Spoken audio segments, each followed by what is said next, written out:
بسم اللہ الرحمن الرحیم وَأْمُرْ أَهْلَكَ بِالصَّلَاةِ وَاصْطَبِرْ عَلَيْهَا لَا نَسْأَلُكَ رِزْقًا نَحْنُ نَرْزُقُكَ صدق اللہ العظیم۔ اللہم صلی علی محمد النبی الأمی وعلی آلہ وسلم تسلیما۔ میرے تمام دوست احباب، آج ایک ضروری مسئلہ جو اسلام میں ایک بنیادی حیثیت رکھتا ہے، ہم سب اس مسئلے سے واقف ہیں، لیکن گاہے بگاہے اس مسئلے پر بعض گفتگو یہ اس لیے ضروری ہوتا ہے کہ ہم سے کئی بار اس مسئلے کی ادائیگی میں سستی ہو جاتی ہے، کاہلی ہو جاتی ہے، جس کی وجہ سے بار بار یاد دہانی اس وجہ سے کرائی جاتی ہے تاکہ وہ مسئلہ دوبارہ ازبر ہو جائے اور اس کی یاد دہانی ہو جائے اور اس مسئلے کی طرف ہم متوجہ ہونا شروع ہو جائیں۔ اب سب حضرات کو معلوم ہے کہ دین اسلام کے اندر بنیادی جو حقوق ہیں، بنیادی فرائض ہیں اور بنیادی جو چیزیں ہیں، ان مین چیزوں میں سب سے پہلی جو بنیادی چیز ہے وہ فرض نماز کی ہے۔ فرض نماز کی اتنی بڑی اہمیت ہے اور اتنا بڑا یہ عظیم تحفہ ہے اور عظیم مسئلہ ہے کہ اس کو اللہ پاک نے محبوب صلی اللہ علیہ وسلم کو معراج پہ بلا کے اللہ نے اس عظیم تحفے کو حضور نبی کریم صلی اللہ علیہ وسلم کو پیش کیا۔ باقی جتنے فرائض تھے وہ سارے کے سارے زمین پہ اللہ پاک نے بھیجے۔ یہ نماز والا جو تحفہ تھا، نماز والا جو عظیم المرتب اور عظیم المرتبہ جو کام تھا، اس کو اللہ پاک نے نبی علیہ السلام کو معراج والی رات آسمانوں کے اوپر بلا کے حضور نبی کریم صلی اللہ علیہ وسلم کو دیا۔ اس کی حکمت کیا ہے، اس کے فوائد کیا ہیں اور اس کا اسلام میں کتنا بڑا رتبہ ہے، کتنا بڑا مقام ہے، جس کو آج ہم چھوڑ بیٹھے، ہمیں فکر ہی نہیں ہے۔ اذان ہوتی ہے نا، اذان ہوتی ہے نا، اس کا ادب اذان کا یہ ہے، اور اذان سن کے اس کا جواب دینا واجب ہے۔ جو شخص نہیں دیتا وہ گناہگار ہوتا ہے۔ آج ہمارے دلوں میں اذان کے جواب کی اہمیت نہیں۔ ہم کہتے ہیں آواز اونچی کرو، آواز اونچی چل رہی ہو نا کسی چیز کی، ہم بیٹھے ہوں مجلس میں تو ہم اتنا ہی کسی کو کہتے ہیں تھوڑی آواز کر، آواز وہ چل رہی ہوتی ہے چیز، وہ نحوست چل رہی ہوتی ہے، اس پہ تصاویر آ رہی ہوتی ہیں، لیکن اللہ کے نام کے ادب کا تقاضا یہ تھا کہ وہ ساری چیزیں بند ہو جاتی، لیکن ہم وہ بھی دیکھ رہے ہیں، ادھر بھی دھیان ہے، اذان بھی چل رہی ہے، فکر ہی نہیں ہے۔ پھر اذان ہو کے بھی اگر مسجد میں آئیں گے بھی صحیح، وہ پیچھے تو بے ادبی کر کے ہیں، آگے اس کا کیا فائدہ ہوگا؟ پیچھے تو اس کو ناراض کر کے آ رہے ہیں۔ پھر اس نماز میں بھی ہمارے ساتھ وہ مسئلے آتے چلتے ہیں سارا ذہن میں، جو ہم پیچھے تھوڑی دیر بیٹھ کے آتے ہیں کہ اس بندے نے میں ایک کیوں کیا، ہوں جا کے میں کی کماؤں گا، یہ بات میں یہاں چھوڑ گیا تھا، اب نماز کے بعد میں نے جا کے یہاں سے شروع کرنی ہے، یہ کام میں چھوڑ کے آیا تھا، اب نماز کے بعد میں جا کے وہاں سے کام شروع کروں گا۔ نیت تو ہماری یہ ہے، کام پھر وہیں کے وہیں پھنسے ہوئے، مسئلے پھر وہیں کے وہیں ہیں۔ ایسی بات نہیں۔ حضور نبی کریم صلی اللہ علیہ وسلم نے ارشاد فرمایا، جو شخص اذان سن کے بھی مسجد میں نماز کے لیے نہ آیا اور اس نے کہیں اکیلے میں پڑھ لی، اس کی نماز نہیں ہوتی، اس کی نماز نہیں ہوتی۔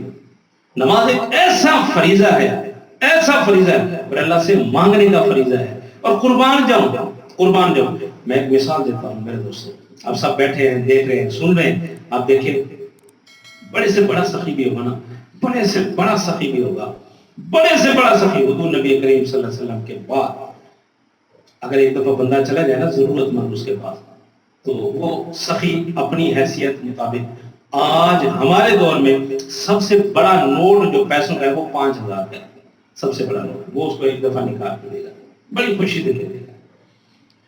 پھر اس کے بعد 2 گھنٹے بعد 4 گھنٹے بعد وہی شخص دوبارہ جاتا ہے اس سخی کے پاس،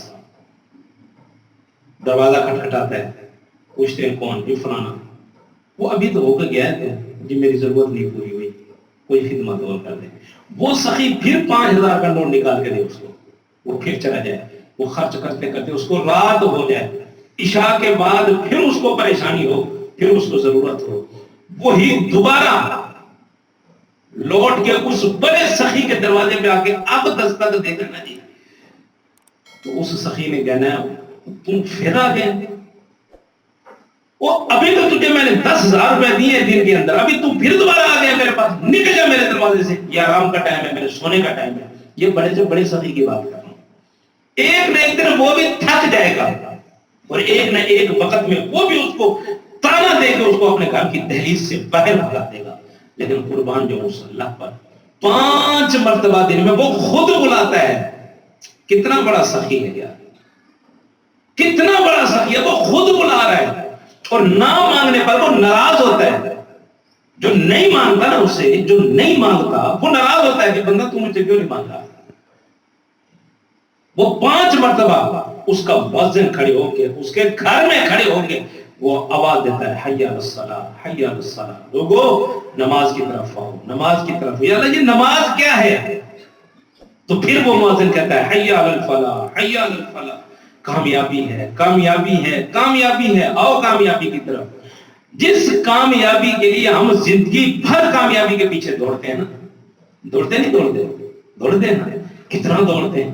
کوئی کہتا ہے جی میں امتحان میں کامیاب ہو جاؤں، کوئی کہتا ہے جی میں بزنس میں کامیاب ہو جاؤں، کوئی کہتا ہے جی میں پراپرٹی میں کامیاب ہو جاؤں، کوئی کہتا ہے جی میری اولاد کامیاب ہو جائے، کہتے نہیں کہتے؟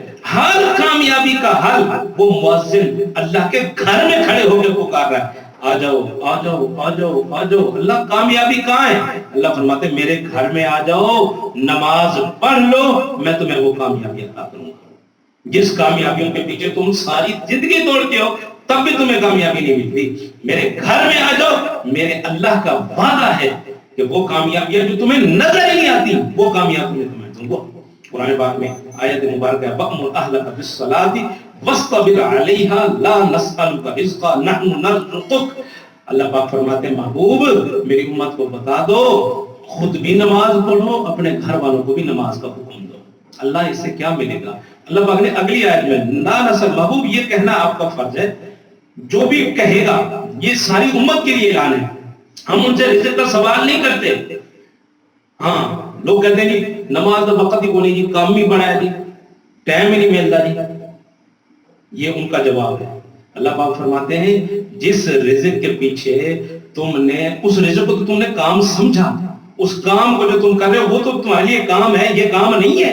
اللہ کا حکم ہو اور اللہ کا فرض ادا کرنا یہ تمہارے سمجھ میں کام نہیں آتا، تو اللہ پاک فرما رہے ہیں جس کام کو تم سمجھ کے اصل کام کو چھوڑ رہے ہو نا، ہم اس کا سوال نہیں کرتے۔ نحن نرزقک، نماز تم پڑھو، تمہارے بچے پڑھیں، تمہاری بیوی پڑھے، نحن نرزقک، روزی میں ہم اضافہ کریں گے، روزی ہم تمہیں دیں گے۔